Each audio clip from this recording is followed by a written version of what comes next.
സ്വാഗതം എല്ലാവർക്കും വളരെ പ്രധാനപ്പെട്ട ഒരു മാത്സ് ക്വസ്റ്റ്യൻ ഡിസ്കഷൻ സെഷനിലേക്ക്. നമ്മൾ ഇന്ന് നോക്കാൻ പോകുന്നത് ഇനി വരാൻ പോകുന്ന LPST എക്സാമിനും അതുപോലെ തന്നെ LD മറ്റുള്ള പരീക്ഷകൾക്കൊക്കെ ആവശ്യമായി വരുന്ന രീതിയിലുള്ള മാത്സിലെ വളരെ പ്രധാനപ്പെട്ട ചോദ്യങ്ങളാണ്. സ്വാഗതം എല്ലാവർക്കും വളരെ പ്രധാനപ്പെട്ട ഒരു മാത്സ് ക്വസ്റ്റ്യൻ ഡിസ്കഷൻ സെഷനിലേക്ക്. ഇന്ന് നമ്മൾ നോക്കുന്നത് ഇനിയിപ്പോൾ വരാനുള്ള LPST എക്സാമിനും അതുപോലെ തന്നെ മറ്റ് പരീക്ഷകൾക്കും LD പോലുള്ള മറ്റ് പരീക്ഷകൾക്കൊക്കെ നിങ്ങൾക്ക് ഉപകാരപ്രദമാകുന്ന രീതിയിലുള്ള മാത്സിലെ വളരെ പ്രധാനപ്പെട്ട ചോദ്യങ്ങളാണ്. ഈ ഒരു ക്വസ്റ്റിൻ്റെ പ്രത്യേകത എന്ന് വെച്ചാൽ നമ്മളിപ്പോൾ റീസെൻ്റ് ആയിട്ട് കഴിഞ്ഞ UP സ്കൂൾ അസിസ്റ്റൻ്റ് എക്സാമിന് ചോദിച്ച ക്വസ്റ്റ്യൻസ് ആണ്. ഏറെക്കുറെ എല്ലാവരും നിങ്ങൾ ആ ഒരു ക്വസ്റ്റനൊക്കെ ഡിസ്കസ് ചെയ്ത് അല്ലെങ്കിൽ കൃത്യമായിട്ട് മനസ്സിലാക്കി വെച്ചിട്ടുണ്ടാവും. നമ്മളിപ്പോൾ നോക്കുന്നത് ഓരോ ക്വസ്റ്റനും ചില ക്വസ്റ്റനിൽ അതുമായി ബന്ധപ്പെട്ട റിലേറ്റഡ് ആയിട്ടുള്ള വരാൻ സാധ്യതയുള്ള ചോദ്യങ്ങളും കൂടെ അല്ലെങ്കിൽ അതിൻ്റെ മോഡലും കൂടെ നമുക്ക് എന്ത് ചെയ്യാം ഈ ഒരു സെഷനിൽ പറഞ്ഞു പോകാം. അങ്ങനെ ഓരോ ചോദ്യങ്ങൾ നമുക്ക് പഠിച്ച് മുന്നോട്ടേക്ക് പോകാം. ക്ലിയർ? ഈ ഒരു എക്സാമിൻ്റെ ക്വസ്റ്റ്യൻ പേപ്പർ നിങ്ങൾ നോക്കിയപ്പോൾ മനസ്സിലായിട്ടുണ്ടാവും. നമ്മുടെ SCR ടെക്സ്റ്റ് ബുക്ക് ബേസ്ഡ് ആയിട്ടുള്ള ചുരുക്കം ചില ചോദ്യങ്ങൾ മാത്രമേ വന്നിട്ടുള്ളൂ. ബാക്കിയൊക്കെ ജനറൽ ആയിട്ട് നിങ്ങൾക്ക് ചെയ്യാൻ പറ്റുന്ന തന്നെയാണ്. എന്നിരുന്നാൽ പോലും അത്യാവശ്യം എല്ലാ ക്വസ്റ്റ്യനും സിമ്പിൾ ആയിട്ട് തന്നെയാണ് വന്നിട്ടുള്ളത് അല്ലേ? അപ്പോൾ നമുക്ക് ഓരോ ചോദ്യങ്ങൾ നോക്കാം. ഫസ്റ്റ് ക്വസ്റ്റ്യൻ നോക്കിയേ. ഒരു ക്ലോക്കിലെ സമയം 8:30 ആണ്. അപ്പോൾ മണിക്കൂർ സൂചിക്കും മിനിറ്റ് സൂചിക്കും ഇടയിലുള്ള കോണളവ് എത്ര ഡിഗ്രി ആയിരിക്കും? ഒരു ക്ലോക്കിലെ സമയം 8:30 ആണ്. അപ്പോൾ മണിക്കൂർ സൂചിക്കും മിനിറ്റ് സൂചിക്കും ഇടയിലുള്ള കോണളവ് എത്ര ഡിഗ്രി ആയിരിക്കും എന്നാണ് ക്വസ്റ്റ്യൻ വന്നത് അല്ലേ? അപ്പോൾ നിങ്ങൾ കോണളവുമായി ബന്ധപ്പെട്ടുകൊണ്ടുള്ള ഒരു കാര്യം നിങ്ങൾ പഠിച്ചിട്ടുണ്ടാവും. എല്ലാവർക്കും അറിയുന്ന തന്നെയായിരിക്കും. ഇത്ര മാത്രം നിങ്ങൾ പഠിച്ചാൽ മതി. എപ്പോഴും മനസ്സിലാവും. ഒരു സിമ്പിൾ ആയിട്ടുള്ള ടെക്നിക്കാണ്, നിങ്ങൾക്ക് എല്ലാവർക്കും അറിയാവുന്നതാണ്. 30H അല്ലേ, 30H അതുപോലെ തന്നെ 11/2 മിനിറ്റ്. 11/2 മിനിറ്റ് നമ്മൾ സാധാരണ പറയൽ 30H - 11/2 മിനിറ്റ് എന്നാണ് പറയുക. അതിൻ്റെ മോഡൽസ് ആണ് നമ്മൾ എടുക്കുക. ഓക്കെ, കേവല വിലയാണ് എടുക്കുക. അതായത് നിങ്ങൾ ആദ്യം 30Hൻ്റെ വാല്യൂ കാൽക്കുലേറ്റ് ചെയ്യുക, അതുപോലെ 11/2 മിനിറ്റിൻ്റെ വാല്യൂ കാൽക്കുലേറ്റ് ചെയ്യുക. അതിൽ ഏറ്റവും വലുത് ഏതാണോ അതിൽ നിന്നും ചെറുത് നിങ്ങൾ മൈനസ് ചെയ്താൽ നിങ്ങൾക്ക് എന്ത് കിട്ടും? കോണളവ് കിട്ടും. ഓക്കെ, ഇവിടെ H എന്നുള്ളത് കൊണ്ട് ഉദ്ദേശിക്കുന്നത് മണിക്കൂറാണ്, അവേഴ്സ് ആണ്. അതുപോലെ തന്നെ M എന്ന് വെച്ചാൽ മിനിറ്റ് ആണ് ഉദ്ദേശിക്കുന്നത്. അപ്പോൾ ഇനി നിങ്ങൾ എന്ത് ചെയ്യുക? നേരെ നമ്മുടെ ക്വസ്റ്റിലേക്ക് വരിക. നമുക്ക് തന്ന ടൈം എത്രയാണ്? 8:30 ആണ് തന്നിട്ടുള്ള ടൈം അല്ലേ? 8:30 ആണ് തന്നിട്ടുള്ള ടൈം. അപ്പോൾ തന്നെ നിങ്ങൾക്ക് മനസ്സിലായിട്ടുണ്ട് 8:30 എന്ന് പറഞ്ഞാൽ നിങ്ങൾക്കറിയാം 8 എന്ന് വെച്ചാൽ മണിക്കൂറാണ് അല്ലേ? 8 മണിക്കൂറാണ്, 30 മിനിറ്റ് ആണ് ആണല്ലോ. അപ്പോൾ H എന്ന് വെച്ചാൽ 8 ആണ്, അതുപോലെ M എന്ന് വെച്ചാൽ 30 ആണെന്നുള്ള കാര്യം മനസ്സിലായി. ഇനി ഡയറക്റ്റ് എന്ത് ചെയ്താൽ മതി? അതിൽ പോയിട്ട് നിങ്ങൾ അതിൻ്റെ വാല്യൂ സബ്സ്റ്റിറ്റ്യൂട്ട് ചെയ്താൽ മാത്രം മതി. നമുക്ക് വളരെ എളുപ്പത്തിൽ ആൻസർ കിട്ടും. 30H എന്ന് പറഞ്ഞാൽ 30H 30H എന്ന് വെച്ചാൽ നമുക്ക് വളരെ എളുപ്പത്തിൽ കിട്ടും. എത്രയാണ്? 30 ഗുണിക്കണം Hൻ്റെ വില നമുക്ക് ഇവിടുന്ന് കിട്ടി 8 ആണ്. 30 ഗുണിക്കണം 8 എന്ന് വെച്ചാൽ എത്ര കിട്ടുക? 3 ഗുണിക്കണം 8 എന്ന് വെച്ചാൽ എത്ര? 24 ആണ്. അപ്പോൾ 30 ഗുണിക്കണം 8 എന്ന് വെച്ചാൽ 240 ആണ് കിട്ടുക. അതിന് ആൻസറായി. അടുത്ത് നമുക്ക് 11/2 അല്ലെങ്കിൽ 13/2 എമ്മിൻ്റെ വാല്യൂ എത്രയാണെന്നാണ് വേണ്ടത്. നോക്കിയേ, 11/2 അതുപോലെ എഴുതുക. ഗുണിക്കണം M എന്ന് വെച്ചാൽ ഇവിടെ എത്രയാണ്? 30 ആണ് തന്നിട്ടുള്ളത് അല്ലേ? 30 ആണ് തന്നിട്ടുള്ളത്. ഓക്കെ, ഇത് നിങ്ങൾക്ക് രണ്ട് രീതിയിൽ ചെയ്യാൻ പറ്റും. എന്തൊക്കെ രീതി ചെയ്യാം? ഒന്നെങ്കിൽ 11നെ 30 കൊണ്ട് ഗുണിച്ചിട്ട് കിട്ടുന്ന ആൻസറിൻ്റെ പകുതി എടുത്താൽ മതി. അല്ലെങ്കിൽ ഇവിടെ നേരിട്ട് എന്ത് ചെയ്യാം? നിങ്ങൾക്ക് 30ൻ്റെ പകുതി നിങ്ങൾക്ക് ഇവിടെ ഡയറക്റ്റ് എടുക്കാം. 30ൻ്റെ പകുതി എടുത്താൽ നമുക്ക് എത്ര കിട്ടും? 15 ആണ് കിട്ടുക. ഇനി ആ 15നെ ഈ 11 കൊണ്ട് നിങ്ങൾ ഗുണിച്ചാൽ മതി. 15നെ 11 കൊണ്ട് നിങ്ങൾ ഗുണിച്ചാൽ മതി. എത്ര കിട്ടുക? സംശയം വേണ്ട, 165 ആണ് കിട്ടുക അല്ലേ? 11നെ ഏത് നമ്പർ കൊണ്ട് ഗുണിക്കാൻ പറയുന്നത് നമ്മൾ എന്ത് ചെയ്താൽ മതി? ഇപ്പോൾ 11നെ 15 കൊണ്ടാണെങ്കിൽ 15 ഒരു തവണ എഴുതുക. അതേപോലെ തൊട്ട് താഴെ ഒന്നും കൂടെ എഴുതുക. എല്ലാം കൂടെ കൂട്ടുക. 5 കൂട്ടി 5 1 കൂട്ടി 6 ആണ്. ആ ഒന്ന് ഇങ്ങോട്ട് താത്തി എഴുതുക. 165 ആണ്. ഇനി എന്ത് ചെയ്യുക? ഈ വലുതുന്ന ഈ ചെറുത് നിങ്ങൾ കുറച്ചാൽ മതി. അപ്പോൾ 30H - 11/2 മിനിറ്റിന് ആൻസർ കിട്ടും. 30H എന്ന് വെച്ചാൽ 240 ആണ് നമുക്ക് കിട്ടിയിട്ടുള്ളത്. അതിൽ നിന്ന് 165 നിങ്ങൾ കുറച്ചാൽ മതി. എത്ര കിട്ടുക? 0-5 പോവില്ല, 10-5 പോയാൽ നിങ്ങൾക്ക് കിട്ടും 5 തന്നെയാണ് കിട്ടുക അല്ലേ? പിന്നെ 3-ന് 6 പോവില്ല. അപ്പോൾ ഇങ്ങോട്ടൊന്ന് നമ്മളെടുത്താൽ 13 അല്ലേ? 13 6 പോയാൽ 7 ആണ് കിട്ടുക. 7 ആണ് കിട്ടുക. അപ്പോൾ 75 ഡിഗ്രിയാണ് നമ്മുടെ ആൻസർ. ക്ലിയർ? വളരെ എളുപ്പമുള്ള ക്വസ്റ്റൻ ആണ്. എല്ലാവരും കിട്ടിയിട്ടുണ്ടാകും. 75 ഡിഗ്രിയാണ് നമ്മുടെ ആൻസർ ആയിട്ട് വരിക. ആൻസർ ഓപ്ഷൻ D ആണ് വരിക. ആൻസർ ഓപ്ഷൻ D ആയിട്ടുള്ള 75 എന്നുള്ളതാണ് കറക്റ്റ് ആയിട്ടുള്ള ആൻസർ. ഓക്കെ, സിമ്പിൾ ആയിട്ടുള്ള ക്വസ്റ്റൻ ആണ്. അപ്പോൾ ക്ലോക്കുമായി ബന്ധപ്പെട്ടുകൊണ്ട് നിങ്ങൾ എന്ത് ചെയ്യുക? എപ്പോഴും ഈ കോണളവ് ചോദിച്ചു കഴിഞ്ഞാൽ നിങ്ങൾ എപ്പോഴും മനസ്സിലാക്കേണ്ട ഇത്രയേ ഉള്ളൂ. ഈ 30H അതുപോലെ 11/2 മിനിറ്റും രണ്ടും കണ്ടുപിടിക്കുക. 30H എത്രയാണെന്ന് ഇപ്പോൾ നമ്മൾ ചെയ്തപോലെ കാണും. അതുപോലെ 11/2 മിനിറ്റ് എന്ന് വെച്ചാൽ എത്രയാണെന്നുള്ളത് നോക്കുക. അതിൻ്റെ വലുതിൽ നിന്ന് നിങ്ങൾ ചെറുത് കുറക്കുക. അത്രയേ ഉള്ളൂ. വളരെ എളുപ്പത്തിൽ നിങ്ങൾക്ക് ആൻസറിലേക്ക് എത്താൻ പറ്റും. അടുത്ത ഒരു ക്വസ്റ്റിലേക്ക് വരാതെ രണ്ടാമത്തെ ക്വസ്റ്റൻ ഇവിടെ എന്താ നോക്കി. ഒരു സംഖ്യ മറ്റൊരു സംഖ്യയുടെ 3 മടങ്ങിനേക്കാൾ 2 കൂടുതലാണ്. ചെറിയ സംഖ്യയുടെ 4 മടങ്ങാണ് വലിയ സംഖ്യ എങ്കിൽ ചെറിയ സംഖ്യ ഏത്? ഇത് നമ്മുടെ ബീജഗണിതവുമായി ബന്ധപ്പെട്ടുള്ള ക്വസ്റ്റനാണ്. ഓൾജിബ്ര എന്ന് പറയുന്ന ഒരു ഭാഗത്ത് നിന്ന് വരുന്ന ഒരു ക്വസ്റ്റനാണ്. രണ്ട് രീതി ചെയ്യാൻ പറ്റും. ഒന്ന് നിങ്ങൾക്ക് ഓൾജിബ്ര യൂസ് ചെയ്തുകൊണ്ട്, അതായത് X അല്ലെങ്കിൽ Y ഒക്കെ ഉപയോഗിച്ചുകൊണ്ട് നിങ്ങൾക്ക് വളരെ എളുപ്പത്തിൽ കിട്ടും. അല്ലെങ്കിൽ നിങ്ങൾക്ക് ഡയറക്റ്റ് ഇവിടെ ഓപ്ഷനിൽ പോയിട്ട് നിങ്ങൾക്ക് ആൻസറിലേക്ക് എത്താം. ഓപ്ഷൻ വെച്ച് നോക്കുമ്പോൾ ചിലപ്പോൾ നമുക്ക് കുറച്ച് സമയം അധികം വന്നേക്കാം. എന്നിരുന്നാൽ പോലും എങ്ങനെയായാലും നിങ്ങൾക്ക് ആൻസർ വളരെ എളുപ്പത്തിൽ ചെയ്യാൻ പറ്റുന്നേ ഉള്ളൂ ഇതുപോലുള്ള ക്വസ്റ്റൻസ് വന്നാൽ. ഇവിടെ നോക്കിയേ, ഒരു സംഖ്യ മറ്റൊരു സംഖ്യയുടെ 3 മടങ്ങിനേക്കാൾ 2 കൂടുതലാണെന്നാണ് പറഞ്ഞത്. നമുക്കെല്ലാവർക്കും അറിയാം ഒരു സംഖ്യയാണ്, അതെന്താണ് മറ്റൊരു സംഖ്യയുടെ 3 മടങ്ങിനേക്കാൾ 2 കൂടുതൽ എന്നേ പറയുന്നുള്ളൂ. അപ്പോൾ ഏത് സംഖ്യയാണോ ഒന്നും നമുക്കറിയില്ല അല്ലേ. അപ്പോൾ ഇവിടുന്ന് മനസ്സിലാക്കേണ്ടത് ആ ഒരു മറ്റൊരു സംഖ്യ കിട്ടിയിട്ടുണ്ടെങ്കിൽ നമുക്ക് ഉറപ്പായിട്ട് എന്ത് ചെയ്യാൻ പറ്റും, അതിൻ്റെ 3 മടങ്ങിന് എടുത്ത് അതിനോട് 2 കൂട്ടിയാൽ നമുക്ക് എന്ത് ചെയ്യാൻ പറ്റും, ഇവിടെ പറയുന്ന മറ്റേ സംഖ്യ കിട്ടും അല്ലേ. ഇതാ ഈ ഒരു സംഖ്യ എന്ന് പറയുന്നത് എന്താണ്, ഈ പറഞ്ഞ മറ്റൊരു സംഖ്യയുടെ വേറെ ഏതൊരു സംഖ്യയുണ്ട് അതിൻ്റെ 3 മടങ്ങിനോട് 2 കൂട്ടിയാൽ നമുക്ക് ഈ ഒരു സംഖ്യ കിട്ടും അല്ലേ. ഇപ്പം മറ്റൊരു സംഖ്യ എന്ന് പറയുന്നത് ഒരു 10 ആണെന്ന് വെറുതെ വിചാരിക്കുക, 10 ആണെന്ന് വിചാരിക്കുക. ഇപ്പം 10 ആണെങ്കിൽ നമുക്ക് എന്ത് കിട്ടും, ഈ ഒരു സംഖ്യ കിട്ടുമല്ലോ. കാരണം ഈ 10ന്റെ 3 മടങ്ങിന്റെ 2 കൂടുതലാണ് അല്ലേ. 10ന്റെ 3 മടങ്ങ് വെച്ചാൽ 30 ആണ്, അതിനോട് 2 കൂട്ടിയാൽ നമുക്ക് 32 എന്ന് ഈ സംഖ്യ കിട്ടും. പക്ഷെ ഇവിടെ മറ്റൊന്നും പറയുന്നില്ല. അങ്ങനെ ആകുമ്പോൾ നിങ്ങൾ എന്ത് ചെയ്യുക, അറിയാത്ത സംഖ്യ വന്നാൽ നമുക്ക് ആദ്യം എന്ത് ചെയ്യാം, ഈ മറ്റൊരു സംഖ്യ അല്ലെങ്കിൽ ആദ്യത്തെ ഒരു സംഖ്യ നമുക്ക് എക്സ് ആയിട്ട് എടുക്കാം. ഒരു സംഖ്യ നമുക്ക് എക്സ് ആയിട്ട് എടുക്കാം. സാധാരണ നമ്മൾ അങ്ങനെ ചെയ്യുക, എക്സ് അല്ലെങ്കിൽ വൈ എന്തോ ആവട്ടെ, അക്കങ്ങൾക്ക് പകരം അക്ഷരങ്ങൾ ഉപയോഗിക്കുന്ന ഒരു ഭാഗം, അതിനാണ് നമ്മൾ ബീജഗണിതം എന്ന് പറയുക അല്ലേ, ഓൾജിബ്ര എന്ന് പറയുക. അപ്പം നമുക്ക് ആദ്യത്തെ സംഖ്യ എക്സ് ആയിട്ട് നമുക്ക് എടുക്കാം. ഇനി ഇവിടെ നോക്കിയേ, ഈ ഒരു സംഖ്യ എന്താണ്, ഈ ഒരു എക്സിൻ്റെ 3 മടങ്ങിനേക്കാൾ 2 കൂടുതൽ. അപ്പോൾ എക്സിൻ്റെ 3 മടങ്ങെന്ന് വെച്ചാൽ നമുക്ക് ഉറപ്പായിട്ടും കിട്ടും, എന്താ കിട്ടുക, എക്സിൻ്റെ 3 മടങ്ങെന്ന് വെച്ചാൽ 3x ആണ്. ഏത് സംഖ്യയുടെയും 3 മടങ്ങെന്ന് വെച്ചാൽ അതിനെ 3 കൊണ്ട് ഗുണിച്ചാൽ മതി, 3x ആണ്. അതിനോട് 2 കൂടുതൽ മീൻസ് 2 കൂട്ടുക. അപ്പോൾ ഇതാ 3x-നോട് നമ്മൾ 2 കൂട്ടുന്നു.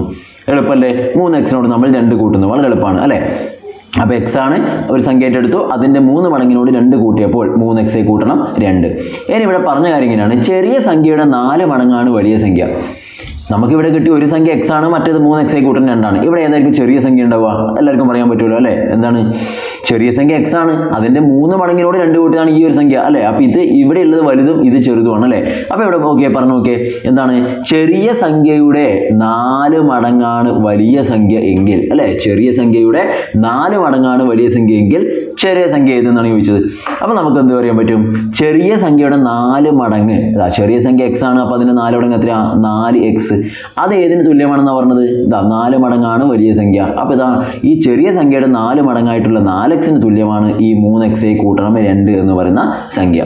അങ്ങനെ വേണം മനസ്സിലാക്കാൻ. ഇനി നിങ്ങൾക്ക് എന്ത് ചെയ്യാൻ പറ്റും, ഇവിടെ നിന്ന് അങ്ങോട്ടും ഇങ്ങോട്ടും അറേഞ്ച് ചെയ്താൽ നിങ്ങൾക്ക് വളരെ എളുപ്പത്തിൽ എന്ത് ചെയ്യാൻ പറ്റും, സംഖ്യ കിട്ടും. നമ്മൾ ചോദിച്ച ചെറിയ സംഖ്യ എത്രയാണെന്നാണ് ചോദിച്ചത്. നോക്കാം, ഇവിടെ നമ്മൾ എന്ത് ചെയ്യണം, ഒരുപോലെയുള്ള സാധനങ്ങളൊക്കെ ഈ സമത്തിൻ്റെ ഒരു ഭാഗത്തേക്ക് എടുക്കണം. അങ്ങനെയാണ് നമ്മൾ പഠിക്കുക. അപ്പോൾ ഇവിടെ ഒരു 4x ഉണ്ട്, ഇവിടെ ഒരു 3x ഉണ്ട്. അപ്പോൾ എന്ത് ചെയ്യുക, ഈ 3x നമുക്ക് ഈ സമത്തിൻ്റെ ഇപ്പുറത്തേക്ക് എടുക്കാം.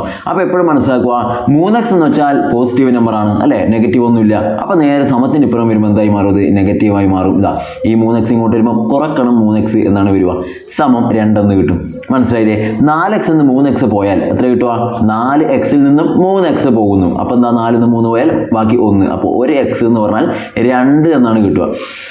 നേരെ പോയിട്ട് നമുക്ക് എന്ത് ചെയ്യാൻ പാടില്ല, കൃത്യമായിട്ടുള്ള കാര്യം മനസ്സിലാക്കണം. ഇവിടെ ചെറിയ സംഖ്യ എന്നാണ് ചോദിച്ചിട്ടുള്ളത്. അപ്പോൾ ചെറിയ സംഖ്യ എന്ന് ചോദിച്ചാൽ നിങ്ങൾക്കറിയാം ചെറിയ സംഖ്യ എക്സ് ആണ്. അപ്പോൾ നമ്മുടെ ആൻസർ ഇവിടെ 2 ആണ് കിട്ടുക അല്ലേ, 2 ആണ് കിട്ടുക.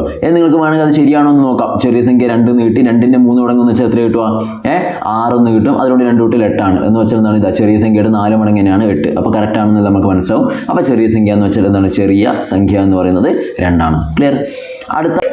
അടുത്ത ക്വസ്റ്റ്യൻ നോക്കാം. 2 സംഖ്യകളുടെ ശരാശരി 11.5-ഉം അവയുടെ വ്യത്യാസം 11.5-ഉം ആണെങ്കിൽ വലിയ സംഖ്യ ഹരിക്കണം ചെറിയ സംഖ്യ എത്ര? ഇത് വളരെ എളുപ്പമുള്ള ചോദ്യമാണ്. പക്ഷെ നമ്മളൊന്ന് ശ്രദ്ധിച്ചില്ലെങ്കിൽ തെറ്റാൻ സാധ്യതയുള്ള ഒരു ചോദ്യം കൂടിയാണ് ഇങ്ങനെ വന്നാൽ. ഓക്കെ, ചെറിയ 2 സംഖ്യകളാണുള്ളത്, അവരുടെ ശരാശരി ആവറേജ് തന്നിട്ടുണ്ട് 11.5 ആണ്. അതുപോലെ അവരുടെ വ്യത്യാസം തന്നിട്ടുണ്ട്, ഡിഫറൻസും തന്നിട്ടുണ്ട്. എത്രയാണ്, 11.5. രണ്ടും സെയിം ആണ് അല്ലേ. അപ്പോൾ നമുക്ക് സംഖ്യകൾ ആദ്യം കണ്ടുപിടിക്കണം. എന്നിട്ട് എന്താ, വലിയ സംഖ്യയെ ചെറിയ സംഖ്യ കൊണ്ട് ഹരിച്ചാൽ എത്ര കിട്ടും എന്നാണ് ചോദിച്ചത്.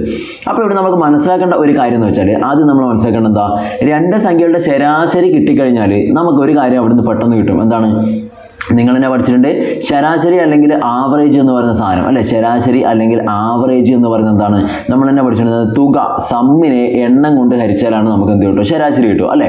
തുകയെ എണ്ണം കൊണ്ട് ഹരിച്ചാൽ ശരാശരി കിട്ടും. ഇവിടെ നമുക്ക് ശരാശരി തന്നിട്ടുണ്ട്, അതുപോലെ 2 സംഖ്യകൾ എന്ന് പറഞ്ഞുകൊണ്ട് 2 എന്നും തന്നിട്ടുണ്ട് അല്ലേ. അപ്പോൾ ഇവിടെ നമുക്ക് ഒറ്റയ്ക്ക് തുക കിട്ടുമല്ലോ, നിങ്ങളെല്ലാവരും പഠിച്ചാണ്, തുക കിട്ടുമല്ലോ അല്ലേ.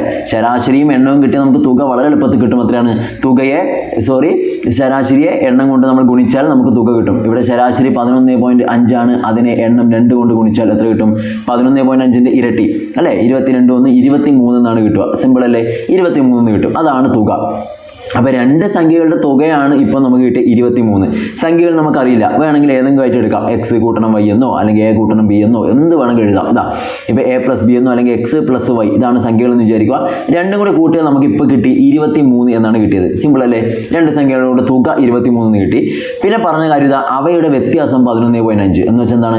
എക്സും വൈയും തമ്മിലുള്ള വ്യത്യാസം. എക്സ് കുറക്കണം വൈ എന്ന് വെച്ചാൽ 11.5 ആണെന്നും കിട്ടും. ഓക്കെ, രണ്ട് സംഖ്യയുടെ തുക 23 ആണെന്ന് മനസ്സിലായി. രണ്ട് സംഖ്യകൾ തമ്മിലുള്ള വ്യത്യാസം 11.5 ആണെന്ന് മനസ്സിലായി. ഇത് 7ാം ക്ലാസ് SCR ടെക്സ്റ്റ് 7ാം ക്ലാസ്സിൽ ഒരു ചാപ്റ്ററുമായി ബന്ധപ്പെട്ട ഒരു ക്വസ്റ്റ്യൻ ആണ്. അപ്പോൾ അവിടെ നമ്മൾ പറയുന്നുണ്ട്, ഒരു രണ്ട് സംഖ്യകളുടെ തുകയും അവ തമ്മിലുള്ള വ്യത്യാസവും കിട്ടിയാൽ അത് രണ്ടും കൂടെ കൂട്ടിയാൽ കിട്ടുന്നത് വലിയ സംഖ്യയുടെ 2 മടങ്ങും അവയുടെ വ്യത്യാസം എടുത്താൽ കിട്ടുന്നത് ചെറിയ സംഖ്യയുടെ 2 മടങ്ങുമാണെന്ന് നമ്മൾ ആ ഒരു പാഠഭാഗത്തിൽ പഠിക്കുന്നുണ്ട്. അല്ലെങ്കിൽ നിങ്ങളിങ്ങനെ ഇവിടുന്ന് അങ്ങനെയൊന്നും പഠിക്കുന്നില്ലെങ്കിൽ, അതൊന്നും ഓർമ്മയില്ലെങ്കിൽ നിങ്ങൾക്ക് എന്ത് ചെയ്യാൻ പറ്റും? നോക്കിയേ, ഈ രണ്ട് സംഖ്യയും കൂടെ കൂട്ടുക. രണ്ടും കൂടെ കൂട്ടിയാൽ നമുക്ക് എന്ത് കിട്ടുക? എക്സും കൂട്ടിയാൽ 2x കിട്ടും. കൂട്ടണം വൈയും കുറക്കണം വൈയും അല്ലേ? Plus y and minus y രണ്ടും ക്യാൻസൽ ആയി പോകും. എന്ന് വെച്ചാൽ രണ്ടും കൂടെ കൂട്ടിയാൽ നമുക്ക് കിട്ടുന്നത് 2x ആണ്. 2x എന്ന് വെച്ചാൽ 23 11.5 കൂട്ടി എത്ര കിട്ടുക? 33 34.5 ആണ് കിട്ടുക അല്ലേ? അപ്പോൾ ഇവിടെ നിന്നും x കിട്ടും, അതിൻ്റെ പകുതി കിട്ടും. എത്ര കിട്ടുക? 34.5ൻ്റെ നേരെ പകുതി. എത്ര കിട്ടുക? 34ൻ്റെ പകുതി നിങ്ങൾക്കറിയാം 17 ആണ് അല്ലേ? 17 ആണ് പോയിന്റ്. 5ൻ്റെ പകുതി 2.5 അല്ലേ? 2.5 ആണ്. ഓക്കെ, അപ്പോൾ 17.25 ആണ് നമുക്ക് ഇവിടുന്ന് കിട്ടുക. സംശയമൊന്നുമില്ലല്ലോ, വളരെ എളുപ്പത്തിൽ കിട്ടും. 0.5ൻ്റെ പകുതി എന്ന് വെച്ചാൽ 0.25 ആണ്. ഓക്കെ, അപ്പോൾ എക്സ് അല്ലെങ്കിൽ ഒരു സംഖ്യ നമുക്ക് കിട്ടി 17.25 ആണ്. ഇനി രണ്ടാമത്തെ സംഖ്യ കിട്ടാനും വളരെ എളുപ്പമാണ്, ഒരു പണിയുമില്ല. എന്താണ്? വേണമെങ്കിൽ എന്ത് ചെയ്താൽ മതി? രണ്ടും കൂടെ കൂട്ടിയാൽ 23 ആയതുകൊണ്ട് അതിൽ നിന്നും 17.25 കുറച്ചാൽ നിങ്ങൾക്ക് മറ്റേ സംഖ്യ കിട്ടും വളരെ എളുപ്പത്തിൽ. അല്ലെങ്കിൽ ഇവിടെ നിന്ന് കിട്ടും. എന്താണ്?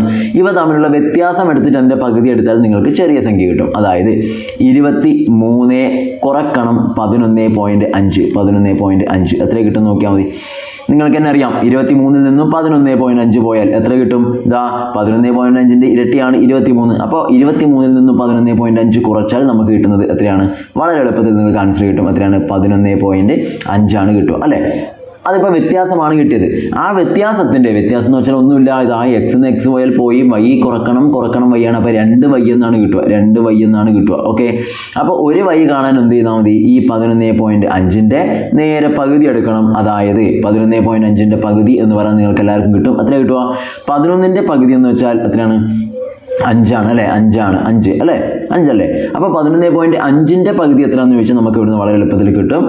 വേണമെങ്കിൽ നമുക്ക് ഡിവൈഡ് ചെയ്യാം. 11ൽ എത്ര 2 നോക്കിയാൽ മതി. എത്ര കിട്ടുക? 5 2 10 ആണ് അല്ലേ? പിന്നെ പോയിൻ്റായി. പിന്നെ ഒന്നിൽ നമുക്ക് കിട്ടില്ല, കൃത്യമായിട്ട് കിട്ടില്ല. അപ്പോൾ 15 എന്ന് വെച്ചാൽ എത്ര കിട്ടുക? 7.5 ആണ് കിട്ടുക. 7.5 5.75 ആണ് വരിക അല്ലേ? 5 5 10 ആണ്. 7.5 7.5 കൂട്ടിയാൽ നിങ്ങൾക്ക് 1.5 കിട്ടും. അതായത് 11.5 രണ്ടും കിട്ടി. അപ്പോൾ ഒരു സംഖ്യ എക്സ് എന്ന് പറഞ്ഞാൽ എത്രയാണെന്ന് കിട്ടി, വൈ എന്നും കിട്ടി. അപ്പോൾ നമുക്ക് എന്താ, വലിയ സംഖ്യയെ ചെറിയ സംഖ്യ കൊണ്ട് ഹരിച്ചാൽ എത്രയാണെന്നാണ് ചോദിച്ചത്. എന്ന് പറഞ്ഞാൽ വലിയ സംഖ്യ എക്സ് ആണ്, ഹരിക്കണം ചെറിയ സംഖ്യ വൈ ആണ്. എത്ര കിട്ടുക?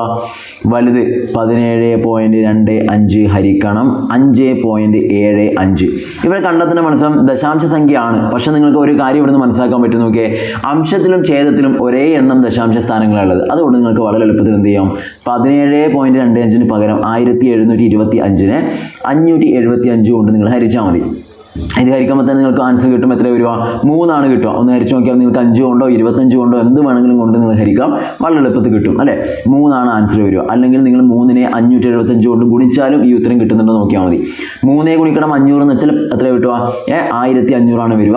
പിന്നെ 3 ഗുണിക്കണം 75 ആണ്, അത് ഗുണിച്ച് കഴിഞ്ഞാൽ എത്ര കിട്ടുന്നത് നിങ്ങൾ നോക്കിയാൽ മതി, വളരെ എളുപ്പത്തിൽ കിട്ടും. 3 ആണ് ആൻസർ ഇവിടെ വരിക അല്ലേ?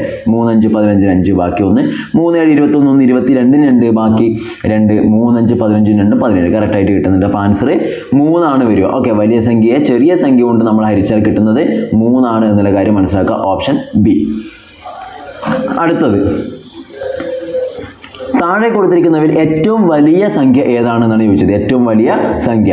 ഓക്കെ, താഴെ കൊടുത്തിരിക്കുന്നവയിൽ ഏറ്റവും വലിയ സംഖ്യ ഏതെന്നാണ് ചോദിച്ചത്. നോക്കാം നമുക്ക്. ഇവിടെ ഓരോ ടൈപ്പ് ദശാംശ സംഖ്യകളാണ്, അവരുടെ ഗുണനമാണ് ഇവിടെ തന്നിട്ടുള്ളത് അല്ലേ? ദശാംശ സംഖ്യകളുടെ ഗുണനം നിങ്ങൾ പഠിച്ചിട്ടുണ്ടാവും. എന്ത് ചെയ്താൽ മതി? ദശാംശ സ്ഥാനങ്ങളൊക്കെ ഒഴിവാക്കിയിട്ട് സംഖ്യകൾ തമ്മിൽ ഗുണിക്കണം, എന്നിട്ട് അവസാനം ദശാംശ സ്ഥാനങ്ങൾ ചേർത്ത് കൊടുത്താൽ മതി. അപ്പോൾ ഇവിടെ നോക്കാം, നമുക്ക് 4 എണ്ണം തന്നിട്ടുള്ളത്. ഒന്നാമത്തെ നോക്കാം. ഒന്നാമത്തെ വരുന്നത് 0.01 ഗുണിക്കണം 0.001 ആണ് അല്ലേ? അത് നിങ്ങൾ ചെയ്യേണ്ടത്, ഇത് ദശാംശമൊക്കെ ഒഴിവാക്കി നോക്കി. അപ്പോൾ എന്താ വരിക? ഇവിടെ 1 ഉണ്ട്, ഇവിടെ 1 മാത്രമേ ഉള്ളൂ അല്ലേ? ബാക്കിയൊക്കെ പൂജ്യങ്ങളല്ലേ. അപ്പോൾ 1 ഗുണിക്കണം 1 എന്ന് വെച്ചാൽ എത്ര കിട്ടുക? 1 വരിക, എല്ലാവർക്കും അറിയാം. ഇനി നിങ്ങൾ എന്ത് ചെയ്യുക? ആദ്യത്തതിൽ എത്ര ദശാംശ സ്ഥാനം ഉണ്ട്? ഇതാ ഇവിടെ 1 2 2 സ്ഥാനങ്ങളുള്ളത്. ഇവിടെയോ 1 2 3. അപ്പോൾ ടോട്ടൽ ഈ ഗുണനഫലത്തിൽ എത്ര സ്ഥാനങ്ങൾ വരും? ഈ 2ഉം ഈ 3ഉം കൂട്ടിയാൽ 3 2 5 ദശാംശ സ്ഥാനങ്ങളാണ് വേണ്ടത്. ഒന്നുമില്ല, ഇവിടുത്തെ പോയിന്റിന് ശേഷം 1 2 2 സ്ഥാനങ്ങളാണ്, ഇവിടെ പോയിന്റിന് ശേഷം 1 2 3 സ്ഥാനങ്ങളാണ്. അപ്പോൾ ആകെ 5 സ്ഥാനങ്ങൾ. അപ്പോൾ നമ്മൾ ഉത്തരത്തിൽ എന്ത് ചെയ്യുക? ആദ്യം ദശാംശം ഒഴിവാക്കിയിട്ട് സംഖ്യകൾ മാത്രം ഗുണിക്കുക. 1 ഗുണിക്കണം 1 വെച്ചാൽ 1 തന്നെയാണ്. 5 സ്ഥാനങ്ങൾ വിട്ടിട്ട് നിങ്ങൾ പോയിന്റ് കൊടുക്കുക. ഒരു സ്ഥാനം ഇവിടെയുണ്ട്, ബാക്കി ഇതാ രണ്ടാമത്തത്, മൂന്നാമത്തത്, നാലാമത്തത്, പിന്നെയോ 5ാമത്തെ സ്ഥാനം. 5 സ്ഥാനം കഴിഞ്ഞിട്ട് വേണം നിങ്ങൾ ദശാംശം കൊടുക്കാൻ. ഓക്കെ, അപ്പോൾ 5 സ്ഥാനം പോയിന്റ് 0 0 0 0 1 എന്നാണ് കിട്ടുക അല്ലേ. അടുത്തത് രണ്ടാമത് നോക്കാൻ നമുക്ക് ഇവിടെ ഓപ്ഷൻ ബി ആയിട്ട് വരുന്നത് എന്താണെന്ന് നോക്കാം. ഇതാ അതേപോലെ തന്നെയാണ്. ഇതാ പോയിന്റ് ഒഴിവാക്കിയാൽ 101 ഉണ്ട്, ഇവിടെ പോയിന്റ് ഒക്കെ ഒഴിവാക്കിയാൽ 1 ആണുള്ളത്. അപ്പോൾ 101 ഗുണിക്കണം 1 എന്ന് വെച്ചാൽ 101 തന്നെയാണ് വരിക. ഇനി നമ്മളിപ്പോൾ ചെയ്ത പോലെ എണ്ണി നോക്കുക. ഇവിടെ ഇതാ പോയിന്റിന് ശേഷം 1 2 3 3 സ്ഥാനങ്ങളാണ്, ഇവിടെയോ 2 സ്ഥാനം എന്ന് വെച്ചാൽ ഒരേപോലെ 5 സ്ഥാനങ്ങൾ തന്നെയാണ്. ഓൾറെഡി ഇവിടെ 3 എണ്ണം ഉണ്ട് അല്ലേ. ഇനി 4ാമതൊരു 0 ചേർക്കുക, 5ാമതൊരു 0 ചേർക്കുക, എന്നിട്ട് ഒരു പോയിന്റ് ചേർക്കുക. അപ്പോൾ 0.0001 വരിക. ഇനി അടുത്ത സി എത്ര വരും നോക്കിയേ. 101 ഗുണിക്കണം 101 തന്നെയാണ് പോയിന്റ് ഒക്കെ ഒഴിവാക്കി വരിക. ഇവിടെ 1 ആണുള്ളത്, അപ്പോൾ എല്ലാം കൂടെ ഗുണിച്ചാൽ 101 തന്നെയാണ് വരിക. എത്ര സ്ഥാനം ഉണ്ട് നോക്കുക. ഇവിടെ 1 2 3 ആണ്, ഇവിടെ 1 2 3. അപ്പോൾ 6 ദശാംശ സ്ഥാനങ്ങളുള്ളത്. അപ്പോൾ 6 സ്ഥാനം വിട്ടിട്ട് നമുക്ക് പോയിന്റ് ചേർക്കണം. ഇവിടെ ഓൾറെഡി 3 സ്ഥാനങ്ങളായി. അപ്പോൾ ഇതാ 4ാമത്തത്, 5ാമത്തത്, 6ാമത്തത് കറക്റ്റ് അല്ലേ. എന്നിട്ടൊരു പോയിന്റ് ചേർക്കുക. 0.000101. ഇനി ലാസ്റ്റ് പോയിന്റ് ഒക്കെ ഒഴിവാക്കി ഇവിടെ എന്താ വരിക? ഇവിടെ 10 വരിക അല്ലേ. 10 അല്ലെങ്കിൽ 1 തന്നെയാണ് വരിക. അടുത്തതിൽ എത്രയാണ് വരിക? 0.001 ഉള്ളത്. അപ്പോൾ എന്താ 1 ഗുണിക്കണം 1 വെച്ചാൽ 1 തന്നെയാണ് വരിക. ഇനി നിങ്ങളുടെ സ്ഥാനം നോക്കുക. ഇവിടെ 2 എണ്ണം ഉള്ളത്, ഇവിടെയോ 1 2 3 5 എണ്ണം ഉള്ളത്. 1 ഇവിടെ ഉണ്ട്, അപ്പോൾ ഇതാ 2 3 4 5 അല്ലേ. അത് നമ്മൾ കൊടുത്തു. ക്ലിയർ? അല്ലെങ്കിൽ നിങ്ങൾക്കൊരു കാര്യം ചെയ്യാം, ഇവിടെ 5 എണ്ണമായിട്ട് എടുക്കണ്ട. ഇവിടെ നോക്കിയാൽ പോയിന്റിന് ശേഷം ലാസ്റ്റ് 0 വന്ന് നമ്മളത് കൗണ്ട് ചെയ്യേണ്ട കാര്യമില്ല. അപ്പോൾ പോയിന്റ് 1 മാത്രമായിട്ട് എടുത്താൽ മതി. ക്ലിയർ? ഓക്കെ. അല്ലെങ്കിൽ 10 ഗുണിക്കണം 1 വെച്ചാൽ 10 തന്നെയായിട്ട് നമുക്ക് കൊടുക്കാം. അപ്പോൾ എന്താ 5 ദശാംശമല്ല 4 സ്ഥാനങ്ങളാണ് വരിക. ഇനി നമുക്കിതിൽ ഏതാണ് വലുതെന്നാണ് ചോദിച്ചത്. ഏതാ വലുത് ചോദിച്ചാൽ നിങ്ങൾ നോക്കിയാൽ ഓരോന്നായിട്ട് നോക്കിയത്. ഇവിടെ 0.00 4 പൂജ്യത്തിന് ശേഷമാണ് 1 വന്നത്. ഇവിടെ പോയിന്റിന് ശേഷം 2 പൂജ്യത്തിന് ശേഷം തന്നെ 1 വരുന്നുണ്ട്. ഇവിടെ 3 എണ്ണത്തിന് ശേഷമാണ് 1. ഇവിടെ പോയിന്റ് 3 പൂജ്യത്തിന് ശേഷമാണ് 1 വരുന്നത്. അപ്പോൾ എന്താ ചെയ്യേണ്ടത്? ഏറ്റവും വലിയ സംഖ്യയായിട്ട് ചോദിച്ചാൽ 2 പൂജ്യത്തിന് ശേഷം 1 വരുന്നത്. അതായത് ഏറ്റവും ഫസ്റ്റ് പോയിന്റിന് ശേഷം പൂർണ്ണസംഖ്യ വരുന്നത് ഏതെന്നാണ്? 1 2 3 ഓക്കെ, ഏതാണെന്നാണ് നമ്മൾ നോക്കേണ്ടത്. ഇതാണ് ആൻസർ. അപ്പോൾ ആൻസർ ഓപ്ഷൻ ബി ആണ് ഇവിടെ കറക്റ്റായിട്ട് വരിക. ഓപ്ഷൻ ബി ആണ് കറക്റ്റായിട്ട് വരിക. ഓക്കെ. ഇനി നിങ്ങൾ ദശാംശവുമായി ബന്ധപ്പെട്ടിട്ട് പിന്നെ ഒരു സാധ്യതയുള്ള ചോദ്യങ്ങൾ എന്ന് വെച്ചാൽ ചിലപ്പോൾ നമുക്കിത് ഇങ്ങനെ വന്നേക്കാം. ഈ ഒരു ടൈപ്പ് ചോദ്യങ്ങൾ വരാൻ സാധ്യതയുണ്ട് നമ്മുടെ ഇനി വരാൻ പോകുന്ന പരീക്ഷയ്ക്ക്. അതായത് ഉദാഹരണത്തിന് ഇതാ ഇപ്പോൾ 0.33 എക്സെട്ര ഓക്കെ ഗുണിക്കണം 0.222 എക്സെട്ര. ഈ ടൈപ്പ് ചോദ്യങ്ങൾ വന്നാൽ എന്താണ് ചെയ്യേണ്ടതെന്നുള്ളത് മനസ്സിലാക്കുക. നിങ്ങൾ പഠിച്ചു തന്നെയായിരിക്കും. എന്താ വരിക? 0 പോയിന്റ് ശേഷം ഏതെങ്കിലും ഒരേ സംഖ്യ തന്നെ റിപ്പീറ്റ് ചെയ്തിട്ട് ഇങ്ങനെ പോകുന്നുണ്ടെങ്കിൽ അതിൻ്റെ അർത്ഥം ഒന്നും നോക്കണ്ട. അതിൽ റിപ്പീറ്റ് ചെയ്യുന്ന സംഖ്യ ഏതാണെന്ന് എടുക്കുക. അതാ 3 അല്ലേ. ഇതിന് താഴെ ഒരു 9 ചേർക്കുക. ഇതാണ് അതിൻ്റെ ഭിന്നസംഖ്യാ രൂപം. ഗുണിക്കണം ഇതോ 0.222 എക്സെട്ര ആണെങ്കിൽ ഇതാ ഇവിടെ ആവർത്തിച്ച് പോകുന്ന സംഖ്യ ഏതാ? 2 അല്ലേ വരും. അപ്പോൾ 2 ആദ്യം എഴുതുക, എന്നിട്ട് തൊട്ട് ഒരു 9 ചേർക്കുക. 3/9 2/9 കൊണ്ട് നിങ്ങൾ ഗുണിച്ചാൽ എന്താണ് കിട്ടുന്നത്? അതാണ് ആൻസർ. നോക്കാം. 3/9 2/9 കൊണ്ട് ഗുണിച്ചാൽ 2 ഭിന്നസംഖ്യകൾ തമ്മിൽ ഗുണിക്കാൻ പറഞ്ഞാൽ അവരുടെ അംശങ്ങൾ തമ്മിൽ ഗുണിക്കുക, ഛേദങ്ങൾ തമ്മിൽ ഗുണിക്കുക. 3 ഗുണിക്കണം 2 എന്ന് വെച്ചാൽ 6 ആണ്. 9 ഗുണിക്കണം 9 എന്ന് വെച്ചാൽ 81 ആണ് അല്ലേ. ഇനി എന്ത് ചെയ്യുക? ഇതിനെ നിങ്ങൾക്ക് ചെറുതാക്കാൻ പറ്റും. 2ലും പൊതുവായിട്ട് 6 കൊണ്ട് അല്ലെങ്കിൽ എത്ര കൊണ്ട് 3 കൊണ്ടൊക്കെ നമുക്ക് ചെറുതാക്കാമല്ലോ അല്ലേ. 6ൽ 3 2 തവണയുള്ളത്. 81ൽ എത്ര 3 ഉണ്ട്? 8ൽ 3 2 തവണ അല്ലേ. 2 3 6 ആണ്. ബാക്കി 21ലോ 7 തവണ 7. അപ്പോൾ 2/27 എന്നൊക്കെ നിങ്ങൾക്ക് എഴുതാം. ഇതിലൊക്കെ ചോദ്യങ്ങൾ വരാറുണ്ട്. അപ്പോൾ ആവർത്തിച്ച് പോകുന്ന ടൈപ്പ് വരുന്നുണ്ടെങ്കിൽ എന്ത് ചെയ്യുക? ഈ പറഞ്ഞ പോലെ ഏത് സംഖ്യയാണോ ആവർത്തിക്കുന്നത് നോക്കുക, എന്നിട്ട് എന്ത് ചെയ്യുക? അത് ആദ്യം അംശത്തിൽ എഴുതുക, തൊട്ട് താഴെ 9 അല്ലെങ്കിൽ 9 ആയിട്ട് ചേർക്കുക. ഇനി മറ്റൊരു രീതിയിൽ ചോദിച്ചാൽ ഇങ്ങനെയും വരാറുണ്ട്. 0.23 എക്സെട്ര ഇങ്ങനെ പോകുന്നുണ്ട്. അപ്പോൾ ഇതിൻ്റെ അർത്ഥം എന്താ? ഇവിടെ ആവർത്തിച്ച് പോകുന്ന നോക്കിയാൽ ഈ 2 3 അങ്ങനല്ലേ പോകുന്നത്. അപ്പോൾ ആവർത്തിച്ച് പോകുന്ന 2 3 ആദ്യം എഴുതുക, 23 എഴുതുക, അതിൻ്റെ തൊട്ട് താഴെ 9 2 9 ചേർക്കുക. അതായത് ആവർത്തിച്ച് പോകുന്ന എത്ര എണ്ണമുണ്ടോ, എത്ര അക്കങ്ങളാണുള്ളത് അതിനനുസരിച്ച് 9 ചേർക്കുക. ഇവിടെ ഒരു സംഖ്യ മാത്രമേ ആവർത്തിക്കുന്നു, അതുകൊണ്ട് ഒരു 9 ചേർത്തു. ഇവിടെ 2 എണ്ണം ആവർത്തിക്കുന്നുണ്ട്, അതുകൊണ്ട് 2 9 ചേർക്കുന്നു. അങ്ങനെയൊക്കെ നിങ്ങൾക്ക് എഴുതാം. ഓക്കെ, ജസ്റ്റ് പറഞ്ഞതേ ഉള്ളൂ. അടുത്തത് ഈ ക്വസ്റ്റ്യൻ നോക്കി, ഇത് നമ്മുടെ 10ാം ക്ലാസ്സിലെ സമാന്തര ശ്രേണികൾ എന്ന് പറയുന്ന പാഠഭാഗവുമായി ബന്ധപ്പെട്ടാണ്. നോക്കാം, അരിത്തമെറ്റിക് സീക്വൻസ് 1 + 2 + 3 + എക്സെട്രാ + 50 അല്ലേ, 1275 ആണ്. അങ്ങനെയാണെങ്കിൽ 3 + 6 + 9, 3 കൂട്ടണം 6 കൂട്ടണം 9 കൂട്ടണം എക്സെട്രാ 150 എത്ര എന്നാണ് ചോദിച്ചത്. വളരെ എളുപ്പമുള്ള ചോദ്യം അല്ലേ, ഒരു പണിയില്ല, സിമ്പിളായിട്ട് നിങ്ങൾക്ക് ആൻസർ കിട്ടിയിട്ടുണ്ടാവും. എന്താണ് ഇതാ, 3 കൂട്ടണം 6 കൂട്ടണം 9 കൂട്ടണം എക്സെട്രാ കൂട്ടണം എന്താ ചോദിച്ചത്, 150ൻ്റെ ആൻസർ എത്രയാണെന്ന് ചോദിച്ചത്.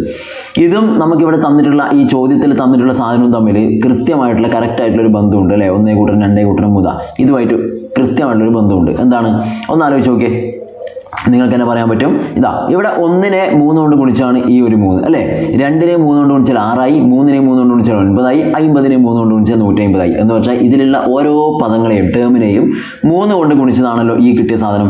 അപ്പം നമുക്ക് ഇവിടെ ഇങ്ങനെ എഴുതാൻ വേണമെങ്കിൽ ഇതാ 3 ഗുണിക്കണം, എല്ലാത്തിലും നമ്മൾ 3നെ പുറത്തേക്ക് എടുക്കുന്നു, അതായത് 3 കൊണ്ട് ഹരിക്കുന്നു. 3നെ പുറത്തേക്ക് എടുത്താൽ എന്താ കിട്ടുക, 3ൽ എത്ര 3 ഉണ്ട്, ഈ 3ൽ നിന്ന് നമ്മളൊരു 3നെ പുറത്തേക്ക് എടുത്തു, അപ്പോൾ ഇവിടെ 1 ബാക്കി. 6ൽ നിന്നും 3നെ പുറത്തെടുത്താൽ 6ൽ എത്ര 3 ഉണ്ട്, 2 എണ്ണം അല്ലേ, 9ലോ 3 എണ്ണം. അങ്ങനെ പോയി 150 എത്ര 3 വരും, 150ൽ 3 50 എണ്ണം. ഇങ്ങനെയാണ് ഇതിൻ്റെ അർത്ഥം. അതായത് 3 ഗുണിക്കണം ഈ രീതിയിലാണ് നമുക്ക് എഴുതാൻ പറ്റുക.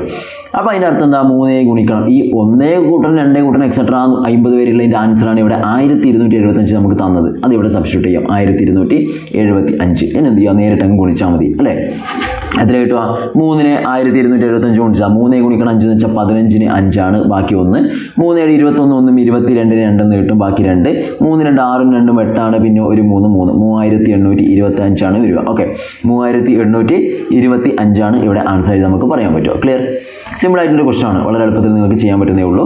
3 5 15 5 ബാക്കി 1, 3 7 21 1 22 2 ബാക്കി 2, 3 2 6 2 8. ഓക്കെ, സിമ്പിളായിട്ട് കിട്ടും. അപ്പോൾ ഈ സമാന്തര ശ്രേണിയുമായി ബന്ധപ്പെട്ട് നിങ്ങൾ എപ്പോഴും മനസ്സിലാക്കേണ്ട ഒരു കാര്യമുണ്ട്. നിങ്ങൾക്കറിയാം, ഇത് ശരിക്കും പറഞ്ഞാൽ ഈ 1 മുതൽ തുടർച്ചയായ 50 വരെയുള്ള എണ്ണൽ സംഖ്യയുടെ തുകയാണ് ഇവിടെ നിങ്ങൾക്ക് തന്നിട്ടുള്ളത്. അപ്പോൾ നിങ്ങൾ 1 മുതൽ n വരെയുള്ള തുടർച്ചയായ എണ്ണൽ സംഖ്യയുടെ തുകയാണ് നിങ്ങൾ പഠിച്ചിട്ടുണ്ടാകും. തുക സമം n ഗുണിക്കണം n + 1 അല്ലെ, n × n + 1/2 ഈ ഒരു സമവാക്യം നിങ്ങൾ പഠിച്ചിട്ടുണ്ടാകും. അത് തന്നെയാണ് ഇവിടെ വന്നിട്ടുള്ളത്. ഇവിടെ നോക്കി 1 മുതൽ 50 വരെ എന്ന് വെച്ചാൽ 50 എണ്ണമാണുള്ളത്. അപ്പോൾ n-ൻ്റെ ആൻസർ 50 ആണ്. അപ്പോൾ 50 ഓക്കെ 50 അല്ലെങ്കിൽ 50 × 51/2 അത് ചെയ്താൽ ഈ ആൻസർ തന്നെയാണ് കിട്ടുക ഇവിടെ. ക്ലിയർ, ഓക്കെ, സിമ്പിളായിട്ട് കിട്ടുന്നേ ഉള്ളൂ. അപ്പോൾ അത് നിങ്ങൾ പഠിച്ചിട്ടുണ്ടാകും. തുടർച്ചയായ എണ്ണൽ സംഖ്യയുടെ തുക എന്താണെന്ന്. ഇപ്പോൾ 1 മുതൽ 25 വരെയുള്ള എണ്ണൽ സംഖ്യയുടെ തുക വെച്ചാൽ എന്താ, 1 കൂട്ടണം 2 കൂട്ടണം എക്സെട്രാ കൂട്ടണം 25 അല്ലേ. അപ്പോൾ എത്ര വരിക, ഒന്നും നോക്കണ്ട, 25 ഗുണിക്കണം 26/2 അത്രയേ ഉള്ളൂ.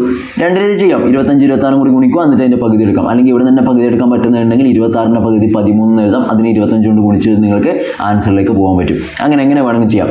പിന്നെ നിങ്ങൾ ഇവിടെ മനസ്സിലാക്കേണ്ട ഒരു വളരെ പ്രധാനപ്പെട്ട ഒരു കാര്യം, തുടർച്ചയായ ആദ്യത്തെ ഇരട്ട സംഖ്യകളുടെ തുക എത്രയാണെന്ന് ചിലപ്പോൾ ചോദിക്കും. ഇരട്ട സംഖ്യകളുടെ തുക ചോദിച്ചാൽ നിങ്ങൾ എന്ത് ചെയ്താൽ മതി, ഉദാഹരണത്തിന് 2 കൂട്ടണം 4 കൂട്ടണം 6 കൂട്ടണം 8 കൂട്ടണം 10 ഇങ്ങനെയൊക്കെ വരുന്ന രീതിയിൽ അല്ലേ. അപ്പോൾ എത്ര എണ്ണം ഇരട്ട സംഖ്യകളാണ് ഉള്ളതെന്ന് നോക്കുക. ഓക്കെ, ഇതിപ്പോൾ 10 വരെ വെച്ചാൽ ഇവിടെ 10 ഇരട്ട സംഖ്യ ഇല്ലല്ലോ. ഇവിടെ എത്ര 1 2 3 4 5 എണ്ണേ ഉള്ളൂ. അപ്പോൾ അങ്ങനെ ആദ്യത്തെ എത്ര ഇരട്ട സംഖ്യകളാണ് ഉള്ളത് നോക്കുക, അതിൻ്റെ തുക കാണാൻ എന്ത് ചെയ്താൽ മതി, ആ എണ്ണത്തിനെ തൊട്ടടുത്ത സംഖ്യ കൊണ്ട് നിങ്ങൾ ഗുണിച്ചാൽ മതി. n × n + 1 ആണ് സമവാക്യം. ഇവിടെ 5 എണ്ണം ഉള്ളത്, അതുകൊണ്ട് തന്നെ n 5 ആയതുകൊണ്ട് തൊട്ടടുത്ത നമ്പർ 5 ഗുണിക്കണം 6 എന്ന് വെച്ചാൽ 30 ആണ് ഉത്തരം വരിക. എന്താ ഇതെല്ലാം കൂട്ടി അങ്ങനെ 10 തൊട്ട് 18 18 6 24 4 28 2 30. ഇനി തുടർച്ചയായ പിന്നെ n ഒറ്റ സംഖ്യയുടെ തുക ചോദിച്ചാൽ നിങ്ങൾ എന്ത് ചെയ്യാൽ മതി, എത്ര എണ്ണം ഒറ്റ സംഖ്യ ഉണ്ട് നോക്കുക, അതിൻ്റെ വർഗ്ഗം എടുത്താൽ മതി. n² എന്നാണ് സമവാക്യം വരിക. ഓക്കെ, ഉദാഹരണത്തിന് കാണിച്ചു തരാം. ഇതാ 1 കൂട്ടണം 3 കൂട്ടണം 5 കൂട്ടണം 7 ഓക്കെ കൂട്ടണം 9 ഇങ്ങനെയാണെന്ന് വിചാരിക്കുക. അപ്പോൾ നേരെ പോയിട്ട് 9ൻ്റെ വർഗ്ഗം 81 എഴുതാൻ പാടില്ല. എത്ര എണ്ണം ഒറ്റ സംഖ്യ ഉണ്ട് നോക്കുക, 1 2 3 4 5 എണ്ണം അല്ലേ. അപ്പോൾ അതിൻ്റെ വർഗ്ഗം എടുക്കുക, 5² എന്ന് വെച്ചാൽ 25 ആണ് വരിക. കൂട്ടി നോക്കിയേ, 9 7 16 5 21 3 24 1 25. ക്ലിയർ. അപ്പോൾ നമ്മൾ പഠിച്ചു, തുടർച്ചയായ എണ്ണൽ സംഖ്യയുടെ തുക കാണാൻ പറഞ്ഞാൽ n × n + 1/2 ആണ് വരിക.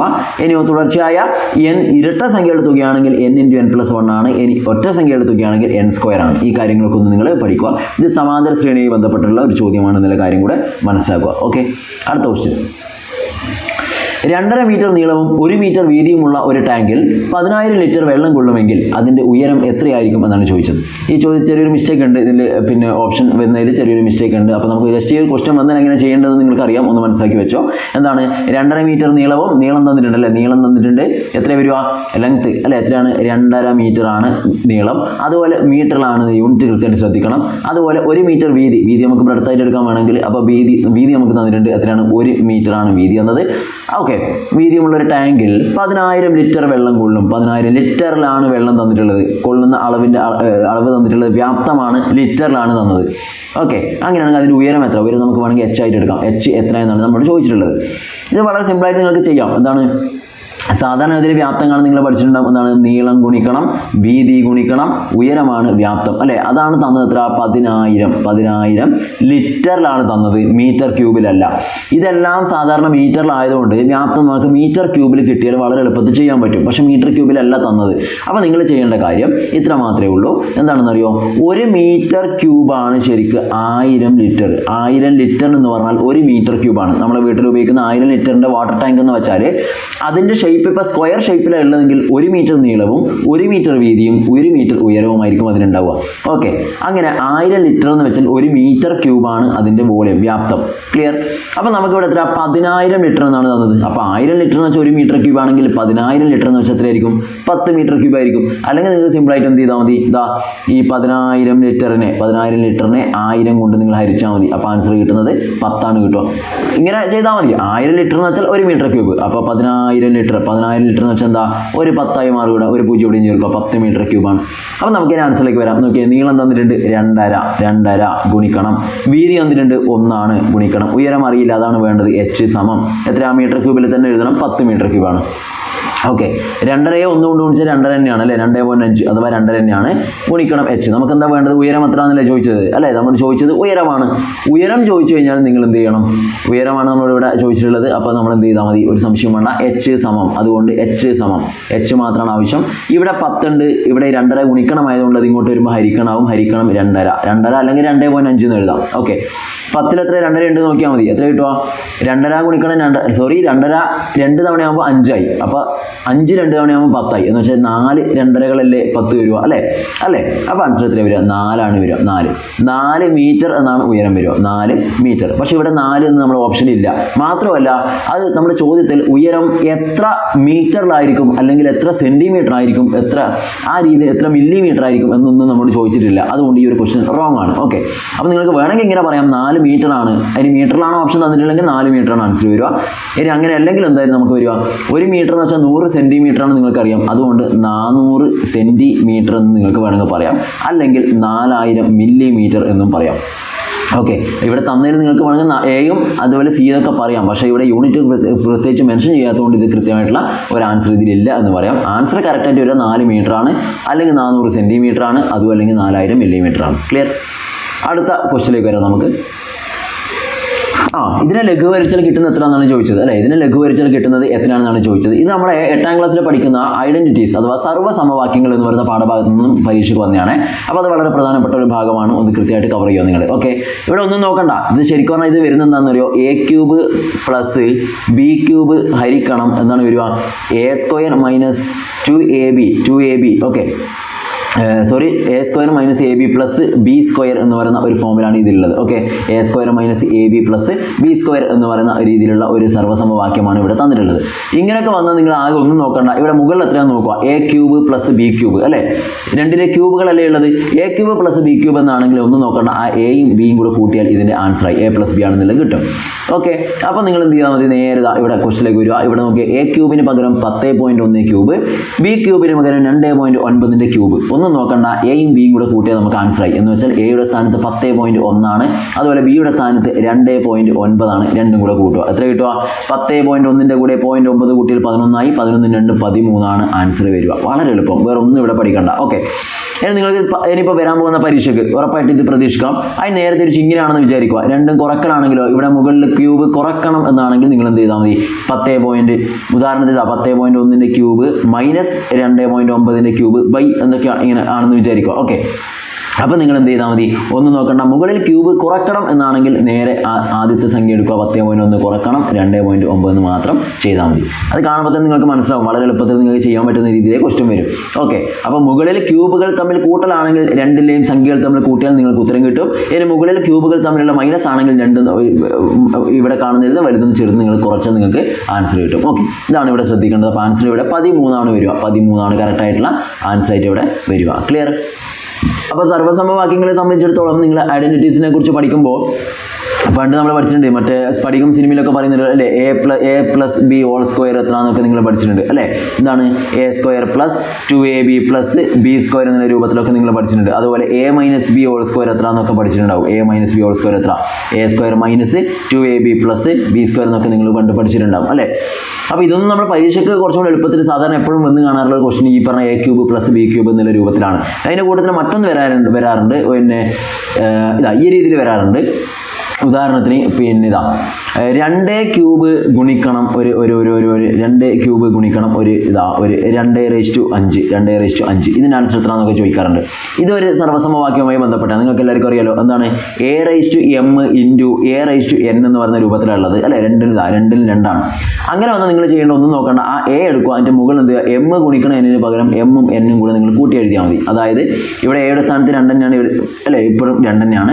ഒന്നും നോക്കണ്ട, 2 അതുപോലെ എഴുതുക. എന്നിട്ട് എന്ത് ചെയ്യുക, ഈ ഗുണിക്കണം എന്നുള്ളതിന് പകരം ഈ 5ഉം 3ഉം കൂടി കൂട്ടി 2/8 എന്നങ്ങോട്ട് എഴുതി കൊടുക്കുക. അത്രയും സിമ്പിളായിട്ട് നിങ്ങൾക്ക് ചെയ്യാൻ പറ്റും.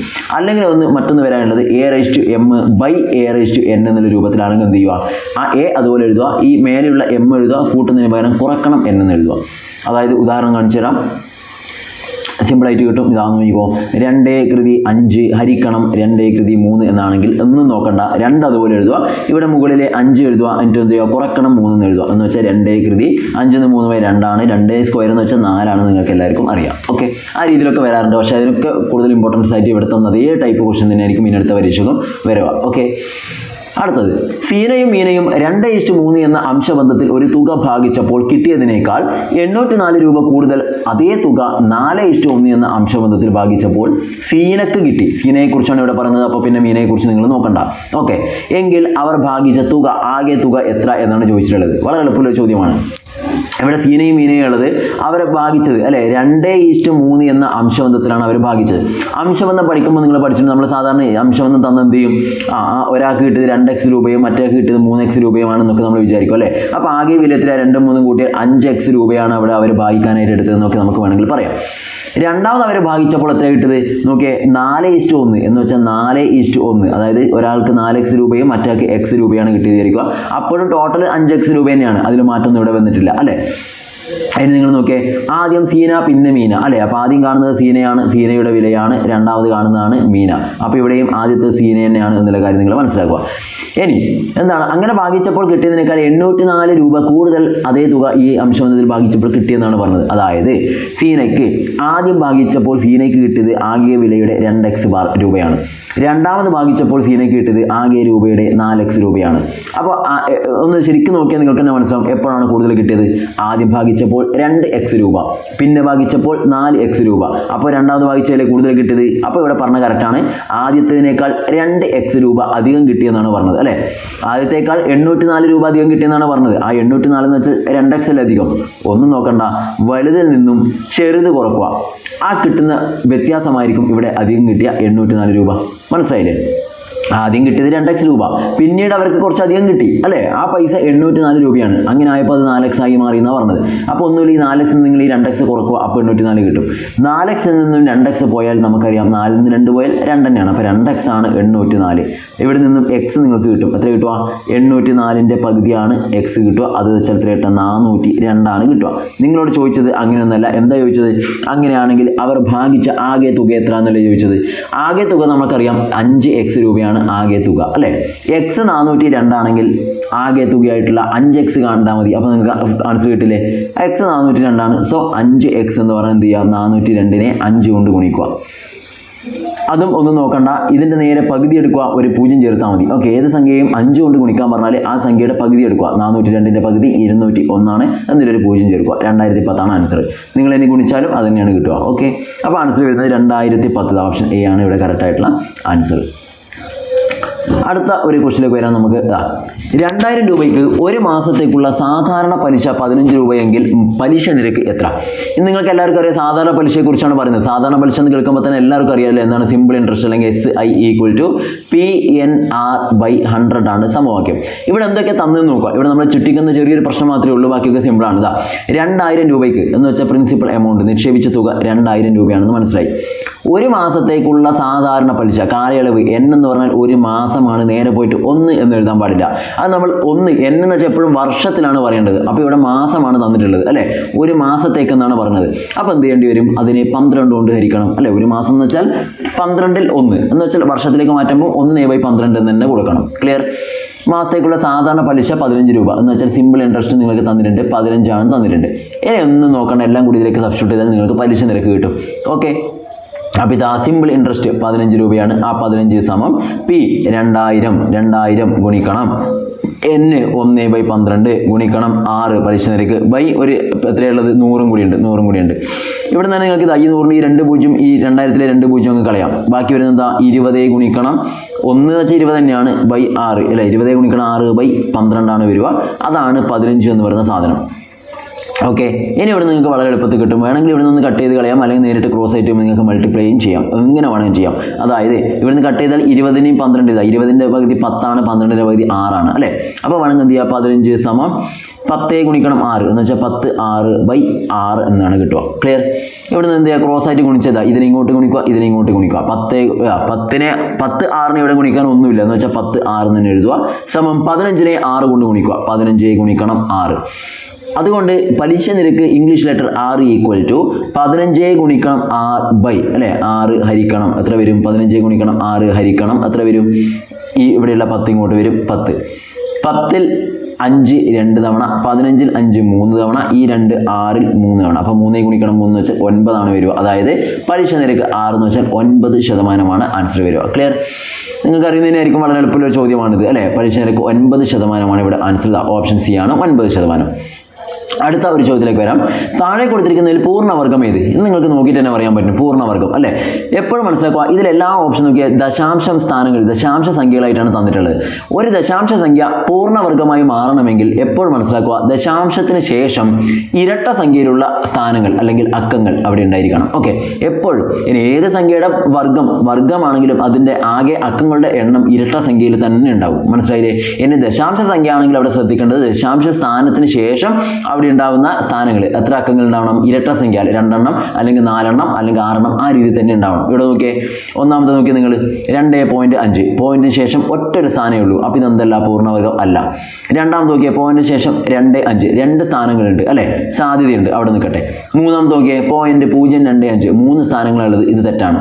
ഇവിടെ പോയിന്റ് ശേഷം 1 2 3 4 5 5 എണ്ണം ഉള്ളത്, തെറ്റാണ്. അപ്പോൾ ദശാംശ സ്ഥാനത്തിന് ശേഷം ഇരട്ട സംഖ്യാ സ്ഥാനങ്ങൾ തന്നെ ഉണ്ടാവണം. ഇവിടെ 2 സ്ഥാനങ്ങളാണ്. അപ്പോൾ കറക്റ്റ് ആൻസർ 0.25 ആണ് ശരി ഉത്തരം. ഓക്കെ, അടുത്തത് സംഖ്യാരേഖയിലെ 3/5-നും 4/5-നും ഇടയിൽ വരാത്ത ഭിന്നകം ഏതാണ്? ഇത് വളരെ ശ്രദ്ധിക്കേണ്ട ഒരു ചോദ്യമാണ്, എന്നാൽ വളരെ സിമ്പിൾ ആയിട്ടുള്ള ചോദ്യം കൂടിയാണ്. ഇത് ഈ ടൈപ്പ് വരാറുണ്ട്. ഓക്കെ, അപ്പോൾ 3/5-നും 4/5-നും ഇടയിൽ വരാത്ത ഭിന്നകം, ഇതിൻ്റെ രണ്ടിൻ്റെ ഇടയിലുള്ള സംഖ്യ ആവാൻ പാടില്ല ഇവിടെ തന്നിട്ടുള്ളത് അല്ലേ. അതിന് ഏറ്റവും നല്ലതെന്ന് വെച്ചാൽ ഇതിൻ്റെ രണ്ടിൻ്റെ ദശാംശ വിലകളോ അല്ലെങ്കിൽ നിങ്ങൾക്ക് ഏതെങ്കിലും രീതിയിൽ അതിൻ്റെ വാല്യൂ കണ്ടുപിടിച്ചാൽ അത് നിങ്ങൾക്ക് പെട്ടെന്ന് തന്നെ മനസ്സിലാക്കാൻ പറ്റും. നോക്കാം, 3/5-ന്റെ വില ഏകദേശം എത്ര വരുമോ നിങ്ങൾക്ക് നോക്കാം. 3-നെ 5 കൊണ്ട് ഹരിച്ചാൽ ദശാംശ സ്ഥാനം വരും എന്ന് പേടിയില്ലവരാണെങ്കിൽ നിങ്ങൾക്ക് എന്ത് ചെയ്യാം, ഇവിടെ അംശത്തിൽ 0 ചേർക്കാം. 0 ചേർത്ത് നിങ്ങൾക്ക് ഉത്തരത്തിലേക്ക് പോകാം. ഓക്കെ, അല്ലെങ്കിൽ നേരിട്ട് ദശാംശം വെച്ചുകൊണ്ട് തന്നെ പറയുകയും ചെയ്യാം. 3/5-നെ നിങ്ങൾ ഹരിച്ചാൽ 3 ഹരിക്കണം 5 എത്ര വരിക? നിങ്ങൾ പഠിച്ചല്ലേ, ഒന്ന് കാണിക്കാം. 3 ഹരിക്കണം 5 എന്ന് വെച്ചാൽ 3-ൽ 5 കൊണ്ട് ഹരിക്കാൻ പറ്റില്ല. അപ്പോൾ ഒരു പോയിന്റ് ചേർക്കുക. 30 30-ൽ 5 എത്ര? 6 5 30 അല്ലേ, 6 5 30. അപ്പോൾ 0.6 ആണ് വരിക, 0.6. ഇനി ഇങ്ങനെ ചെയ്യുന്നില്ലെങ്കിൽ 30 ഹരിക്കണം 5 എത്രയാണെന്ന് നോക്കിയാൽ മതി. അപ്പോൾ 6 എന്ന് കിട്ടും. അങ്ങനെ നോക്കാം. രണ്ടാമത്തത് 4/5-ന്റെ വില എത്രയാണെന്ന് നോക്കാം. 4/5-ന്റെ വില ഇതേപോലെ തന്നെയാണ്. 4-ൽ 5 പോവില്ല. അപ്പോൾ പോയിന്റ് ഇട്ടാൽ 40 ആവും. 40-ൽ എത്ര? 40 എത്ര 5 ഉണ്ട്? 8 5 40. അപ്പോൾ നമുക്കിവിടെ ചോദിച്ചെന്താ, 0.6-നും 0.8-നും ഇടയിൽ വരാത്ത ഭിന്നം ഇവിടെ ഏതാണെന്നാണ് ചോദിച്ചത്. അപ്പോൾ ഇവിടെ 3 എണ്ണത്തിൻ്റെ വില ഈ പറഞ്ഞ 0.8 ആണ്. 3 എണ്ണത്തിൻ്റെയും വില ഈ 0.6-നും 0.8-നും ഇടയിലായിരിക്കും. ഒരെണ്ണം അതിൽ കുറവായിരിക്കും. നോക്കാം, 2/3 2/3-ന്റെ വില എത്രയാണ് വരിക? നിങ്ങളൊന്ന് ഹരിച്ചു നോക്കിയാൽ മതി. 2/3 വില എത്ര വരും? 2 ഹരിക്കണം 3 അല്ലേ? 2ൽ 3 പോവില്ല, അപ്പോൾ 0 ചേർത്തു. 20ൽ എത്ര 3 ഉണ്ടെന്നാണ് ചോദിക്കുന്നത്. 20ൽ എത്ര 3 വെച്ചാൽ 6 3 18 ആണ്. വീണ്ടും 2 ബാക്കി വരും. 6 3 18 അങ്ങനെ പോകും. എന്ന് വെച്ചാൽ ഇതിൻ്റെ ഇടയിലാണല്ലോ അല്ലേ? അപ്പോൾ ഇത് നമ്മൾ ആൻസർ അല്ല. അടുത്തത് 5/8. ഇതേപോലെ തന്നെയാണ്. 5ൽ പോവില്ല, അപ്പോൾ 50 എത്ര നോക്കുക, അപ്പോൾ പോയിന്റ് ചേർക്കുന്നു. 50ൽ എത്ര 8 ഉണ്ട് നോക്കുക, എത്രയാണ് വരിക? 6 8 48 അല്ലേ? 6 8 48 ആണ്. പിന്നെ വീണ്ടും ദശാംശം ഇങ്ങനെ കൂടി വരും, ഒരു സ്ഥാനം കൂടി വരും. എന്ന് വെച്ചാൽ ഇതിൻ്റെ ഇടയിൽ തന്നെയാണ് വരിക. അപ്പോൾ ഇതും നമ്മൾ ആൻസർ അല്ല. 3/7 നോക്കാം. 30ൽ എത്ര 7 ഉണ്ട് നോക്കാം. 3ൽ 7 പോവില്ല, അപ്പോൾ ഒരു പോയിന്റ് ചേർത്തു. 30ൽ എത്ര 7 ഉണ്ട് നിങ്ങൾ നോക്കുക. 30ൽ 7 എത്രയാ? 4 7 28 ആണ് അല്ലേ? 4 7 28 ആണ്. അപ്പം തന്നെ നിങ്ങൾ നോക്കുക, പോയിന്റ് 4ലെത്തി. നമുക്ക് പോയിന്റ് 6നും പോയിന്റ് 8നും ഇടയിലാണ് വേണ്ടത്. ഇവിടെ പോയിന്റ് 4 ആണ്. ഇനിയിപ്പോൾ എത്ര വന്നാലും എന്തല്ല ഇതിൻ്റെ ഇടയിലേക്ക് വരില്ല അല്ലേ? അപ്പോൾ ഇതാണ് നമ്മുടെ ആൻസർ. പിന്നെ നിങ്ങൾ അടുത്തേക്ക് പോകേണ്ട കാര്യമില്ല. നമ്മുടെ ആൻസർ ആയിട്ട് വരുന്നത് ഓപ്ഷൻ സി ആണ് കറക്റ്റായിട്ടുള്ള ആൻസർ. 3/7 ആണ്. ഇനി ഇങ്ങനെ ദശാംശം പേടിയുണ്ട് എന്നുണ്ടെങ്കിൽ നിങ്ങൾക്ക് എന്ത് ചെയ്യാം? ഇവിടെ നിങ്ങൾക്ക് നോക്കേണ്ടത് 3/5 പകരം 30/5 എത്രയാണെന്ന് നോക്കാം. 3/5 പകരം 30/5 എത്രയാണെന്ന് നിങ്ങൾക്ക് നോക്കാം. 30/5 എത്ര? 6 ആണ് കിട്ടും അല്ലേ? 4/5 പകരം 40, ഒരു 0 ചേർത്താൽ 40/5 എത്ര നോക്കാം? അത് 8 ആണ്. 8 5 40. അപ്പോൾ 6നും 8നും ഇടയിൽ വരുന്ന വാല്യൂ ഇവിടെ ഉണ്ടോ നോക്കിയാൽ മതി. അപ്പോൾ 2/3 കാണുന്നതിന് പകരം എന്ത് ചെയ്യണം? 2/3 വരെ ഒരു 0 ചേർത്ത് 20/3 എത്രയാണെന്ന് നോക്കിയാൽ മതി. എത്ര കിട്ടുമോ? 20/3 3 6 18 അല്ലേ? 6 3 ആണ് 18 ആണ്. അപ്പോൾ 6 3 18 വീണ്ടും 66 ഇങ്ങനെ പോകും അല്ലേ? അതേപോലെ ഇതാ എന്ത് ചെയ്യുക? 5/8 പകരം 50/8 എത്രയാണെന്ന് നോക്കിയാൽ മതി. 50/8 എത്രയാണെന്ന് നോക്കുക. അങ്ങനെ നോക്കിയാൽ നിങ്ങൾക്ക് ആൻസർ കിട്ടും. ക്ലിയർ? അടുത്തത് 2 സംഖ്യകളുടെ ഉസാഖ HCF 16, അവയുടെ LCM ലസാഗു 192, ഒരു സംഖ്യ 64 ആയാൽ രണ്ടാമത്തെ സംഖ്യ എത്ര എന്നാണ് ചോദിച്ചിട്ടുള്ളത് അല്ലേ? ഒരു സംഖ്യ 64 ആയാൽ രണ്ടാമത്തെ സംഖ്യ എത്ര എന്നാണ് ചോദിച്ചിട്ടുള്ളത്. യാതൊരു തരത്തിലുള്ള പേടിയും വേണ്ട. നിങ്ങൾക്ക് അന്നേ പഠിച്ചിട്ടുണ്ട്, നിങ്ങൾക്ക് എല്ലാവർക്കും അറിയുന്നതിനാണ്. 2 സംഖ്യകളുടെ ലസാഗു LCM അതുപോലെ ഉസാഖ HCFും ആ 2 സംഖ്യകളും തന്നിട്ടുണ്ടെങ്കിൽ എന്ത് ചെയ്താൽ മതി? ഈ 2 സംഖ്യകളുടെ ലസാഗും ഉസാഖയും തമ്മിലുള്ള ഗുണനഫലവും ആ 2 സംഖ്യകൾ തമ്മിലുള്ള ഗുണനഫലവും എന്തായിരിക്കും? തുല്യമാണെന്ന് നമ്മൾ പഠിച്ചിട്ടുണ്ട് അല്ലേ? അപ്പോൾ നമുക്ക് ഇവിടെ നോക്കാം. ഒരു സംഖ്യ 64 ആണെന്ന് പറഞ്ഞിട്ടുണ്ട്. മറ്റേ സംഖ്യ എത്രയാണെന്ന് അറിയില്ല. നമുക്ക് വേണമെങ്കിൽ ഒരു എക്സ് ആയിട്ട് കൊടുക്കാം. ഞാൻ വെറുതെ പറഞ്ഞതാണ്. അപ്പോൾ 2 സംഖ്യകൾ ഇവിടെ കിട്ടി അല്ലേ? അതുപോലെ ലസാഗു എത്രയാണ്? 192, മുസാഖ 16 ആണ്. അപ്പോൾ 16 അതുപോലെ 192 ആണ് ഉള്ളത്. പറഞ്ഞു വന്നത് ലസാഗും മുസാഖും തമ്മിലുള്ള ഗുണനഫലവും ഈ 2 സംഖ്യകൾ തമ്മിലുള്ള ഗുണനഫലവും എപ്പോഴും തുല്യമായിരിക്കും. അവിടെ നിന്ന് നിങ്ങൾക്ക് സംഖ്യ കണ്ടുപിടിക്കാം. അതിന് ഏറ്റവും നല്ലത് ഒന്നും നോക്കണ്ട, ലസാഗും ഉസാഖും തമ്മിൽ നിങ്ങൾ അങ്ങോട്ട് ഗുണിക്കുക. ലസാഗുവും ഉസാഖയും തമ്മിൽ അങ്ങോട്ട് ഗുണിക്കുക. എന്നിട്ട് മറ്റേ 2 സംഖ്യകൾ ഒരെണ്ണം തന്നിട്ടുണ്ടാവും, അതിനെ എടുത്തിട്ട് ഇതിനെ ഹരിക്കുക. ഓക്കെ, 64 കൊണ്ട് ഹരിക്കുക. അത്രയേ ഉള്ളൂ. വളരെ എളുപ്പത്തിൽ കിട്ടും. ഇവിടെ ചെയ്യാൻ വളരെ സിമ്പിൾ അല്ലേ? 16 64 എത്ര തവണ പോകും? 4 തവണ പോകും അല്ലേ? 4 10 40, 4 6 24, 64. ഇനി ഈ 4നെ 192 കൊണ്ട് നിങ്ങൾ ഹരിച്ചാൽ മതി. 192 ഓക്കെ, 192 എത്ര 4 ഉണ്ട് നോക്കിയാൽ മതി. 192 എത്ര 4 ഉണ്ട്? 192/4 എത്ര കിട്ടുക? 19ൽ 4 എന്ന് വെച്ചാൽ എത്രയാണ്? 4 4 16 അല്ലേ? 4 16 ആണ്. അപ്പോൾ ബാക്കി 3ന് 32, 8 4 32, 48. ആൻസർ വരുന്നത് 48 ആണ് വരിക. ക്ലിയർ? അപ്പോൾ ആൻസർ 48, ഓപ്ഷൻ എ. അടുത്ത ചോദ്യം, 2 ക്യൂബ് ഗുണിക്കണം 5/4 വില എത്ര? 2/3 × 5/4 അല്ലേ? 2/3 × 5/4 ഇതിൻ്റെ ആൻസർ എത്ര? ഓക്കെ, ഇതൊക്കെ ശരിക്കും ശ്രദ്ധിക്കണേ. ഇത് കൃത്യമായിട്ട് നോക്കണം. ഇവിടെ നമുക്ക് ഷോർട്ട് ഫോം ഒന്നും വെച്ച് ചെയ്യാനൊന്നുമില്ല. അതായത് ഡയറക്റ്റ് നമ്മൾ നേരത്തെ പറഞ്ഞ A/m × A/n ആ രീതിയിലൊന്നും ചെയ്യാൻ പറ്റില്ല. അപ്പോൾ നിങ്ങൾ എന്ത് ചെയ്യുക? നേരെ 2 ക്യൂബ് 2/3 എത്രയാണെന്ന് നോക്കുക. 2 ക്യൂബ് എന്ന് വെച്ചാൽ ഇതിൻ്റെ അർത്ഥം എന്താ? 2 ഗുണിക്കണം 2 ഗുണിക്കണം 2. 2നെ 3 തവണ ആവർത്തിച്ച് ഗുണിക്കുക എന്നാണ് ഇതിൻ്റെ അർത്ഥം. അപ്പോൾ ആൻസർ വരുന്നത് 8 ആണ് വരിക അല്ലേ? 8 ആണ് ആൻസർ ആയിട്ട് വരിക. 5/4 എന്ന് വെച്ചാൽ എന്താ? ഇതേപോലെ തന്നെയാണെങ്കിൽ എന്താ? 5നെ 4 തവണ ആവർത്തിച്ച് ഗുണിക്കുന്നതാണ്. 5 ഗുണിക്കണം 5 ഗുണിക്കണം 5 ഗുണിക്കണം 5. സിമ്പിളാണ്. 5 ഗുണിക്കണം 5 എന്ന് വെച്ചാൽ നിങ്ങൾക്കറിയാം 25 ആണ്. അടുത്ത 5 ഗുണിക്കണം 5 25 ആണ്. അപ്പോൾ ഇവർ രണ്ടും തമ്മിൽ ഗുണിച്ചാൽ എത്രയാണ്? 25 ഗുണിക്കണം 25 എന്ന് വെച്ചാൽ 625 ആണ് വരിക. അപ്പോൾ നമുക്ക് മനസ്സിലായി 2 ക്യൂബ് × 5/4 എന്ന് വെച്ചാൽ എന്താ? 2 ക്യൂബ് എന്ന് വെച്ചാൽ 8 ആണ്. ഗുണിക്കണം മറ്റേത് 625 ആണ്. 8നെ 625 കൊണ്ട് നിങ്ങൾ ഗുണിച്ചാൽ മതി. ഓക്കെ, അതെന്ത് ചെയ്യുക? ഒന്ന് എഴുതിയിട്ട് പെട്ടെന്ന് ഗുണിക്കുന്നതായിരിക്കും നല്ലത്. അതിൽ വേറെ ഷോർട്ട് ടൈം എടുക്കണ്ട. 625 8 കൊണ്ട് ഗുണിക്കുക. 8 5 40 0 ബാക്കി 4. 8 16 4 20 0 ബാക്കി 2. 6 8 48 2 50. അപ്പോൾ 5000 എന്നുള്ളതാണ് ആൻസർ ആയിട്ട് വരിക. ഇവിടെ ഓപ്ഷൻ ബി ആണ് കറക്റ്റ് ആയിട്ടുള്ള ആൻസർ. 5000. മനസ്സിലായില്ലേ? പിന്നെ ഈ ഒരു ക്വസ്റ്റ്യൻ ചെയ്യാൻ ഏറ്റവും നല്ല പരിപാടി ഇത് തന്നെയാണ്. ഇത് വളരെ സിമ്പിളായിട്ട് നിങ്ങൾക്ക് ഇങ്ങനെ തന്നെ ചെയ്യാൻ പറ്റും. വളരെ സിമ്പിളായിട്ട് ഇത് തന്നെയാണ് നല്ലത്. പിന്നെ നമുക്കിപ്പോൾ ഉദാഹരണത്തിന് ഇപ്പോൾ 2 ക്യൂബ് അല്ലേ, ഇതാ 2 ക്യൂബ് ഗുണിക്കണം 5/4 എന്നാണെന്ന് വിചാരിക്കുക. 5/4 പകരം 2/4 തന്നെ ആയിരുന്നുവെങ്കിൽ എന്താണ് ഇതാ a ക്യൂബ് ഇൻറ്റു a/4 ആണ്. അപ്പോൾ a/m ഇൻറ്റു a/n എന്നുള്ള രീതിയിലാണ് വരിക. അപ്പോൾ നിങ്ങൾക്ക് എന്ത് ചെയ്യാം, 2/3 4 കൂട്ടി 7 എന്നൊക്കെ എഴുതാം, രണ്ടും കൂടി കൂട്ടിയിട്ട് നേരത്തെ ഞാൻ സ്റ്റാർട്ടിങ് പറഞ്ഞ പോലെ. പക്ഷേ ഇവിടെ ഡയറക്റ്റ് ചെയ്താൽ മതി, നിങ്ങൾക്ക് വളരെ എളുപ്പത്തിൽ ആൻസറിലേക്ക് എത്താൻ പറ്റും. അടുത്ത ക്വസ്റ്റ്യൻ, 4/20 കൂട്ടണം 8/200 കൂട്ടണം 32/2000 തുല്യമായ ദശാംശ സംഖ്യ ഏത്? 9ാം ക്ലാസ്സിലെ പിന്നെ ഡെസിമൽ ഫോംസ്. ഓക്കെ, ദശാംശ സംഖ്യ ആ ഒരു ചാപ്റ്റർ ഉണ്ടല്ലോ, അതുമായി ബന്ധപ്പെട്ട ഒരു പിന്നെ ദശാംശ രൂപം എന്ന് പറയുന്ന പാഠഭാഗത്തിലെ ഒരു ചോദ്യമാണ്.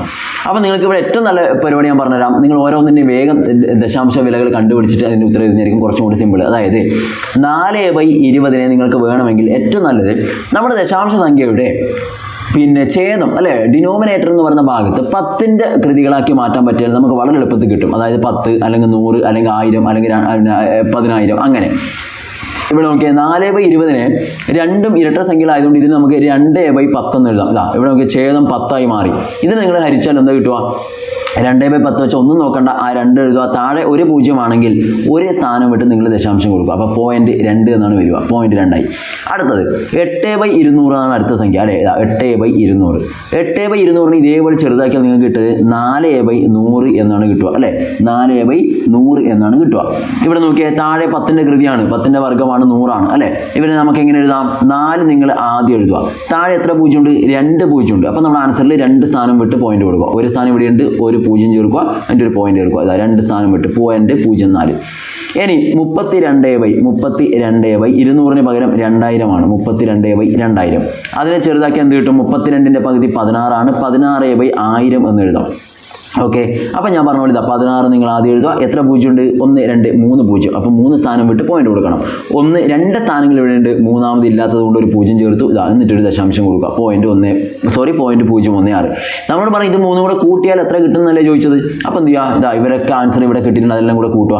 ഒന്നാമത് കൂട്ടേണ്ടത് 0.2, രണ്ടാമത്തത് 0.04. ദശാംശ സംഖ്യകൾ കൂട്ടുമ്പോൾ ദശാംശ സ്ഥാനങ്ങളെല്ലാം നേരെ താഴെ വരണം. അപ്പോൾ നോക്കിക്കോ, അടുത്തത് 0.04 ആണ്. പോയിന്റ് ഒരേപോലെ വന്നു, പിന്നെ 0, പിന്നെ അടുത്തത് 4. അടുത്ത 0.016 ആണ്. ഇതാ 0.1 നേരെ താഴെ 0.1. ഇനി എന്ത് ചെയ്യുക? 0.16. ഇനി എല്ലാം കൂടെ കൂട്ടിയാൽ മതി. ഇവിടെ കൂട്ടാൻ ഒന്നുമില്ല, അപ്പോൾ 6 അതുപോലെ എഴുതുക. ഇവിടെ കൂട്ടാൻ മേലെ ഒന്നുമില്ല, അപ്പോൾ 4 1 കൂട്ടിയാൽ 5 ആണ്. ഇവിടെ മുകളിൽ 2 മാത്രമേ ഉള്ളൂ, 2.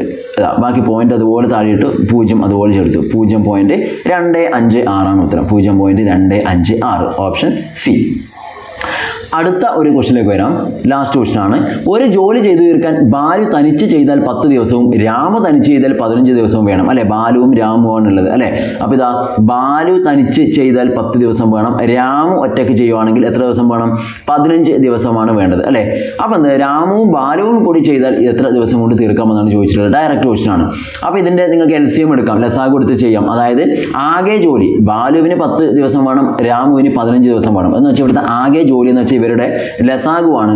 10ന്റെ 15ന്റെ അടുത്ത് നമുക്ക് എത്ര ലസാഗു കിട്ടുക? 30 ആണ് കിട്ടുക അല്ലേ. എന്ന് വെച്ചാൽ ആകെ ജോലി ഇവിടെ 30 ആണ്.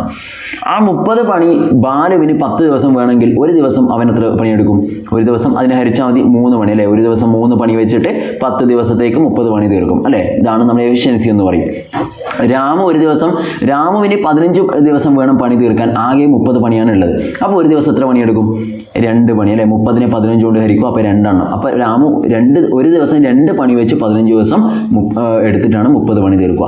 ഇങ്ങനെയാണ് ഇവിടെ എഫിഷ്യൻസി. എന്ന് വെച്ചാൽ രണ്ടാളും കൂടെ എന്ന് ചോദിച്ചാൽ നിങ്ങൾ എന്ത് ചെയ്താൽ മതി? ബാലുവും രാമുവും കൂടെ നോക്കിയാൽ ബാലു ഒരു ദിവസം 3 പണിയെടുക്കും, മറ്റയാൾ ഒരു ദിവസം 2 പണിയെടുക്കും. 2 പേരും കൂടി ആയാൽ എന്ത് കിട്ടും? ടോട്ടൽ 5 പണിയാണ് നമുക്ക് കിട്ടും അല്ലേ. 5 പണികളാണ് കിട്ടുക.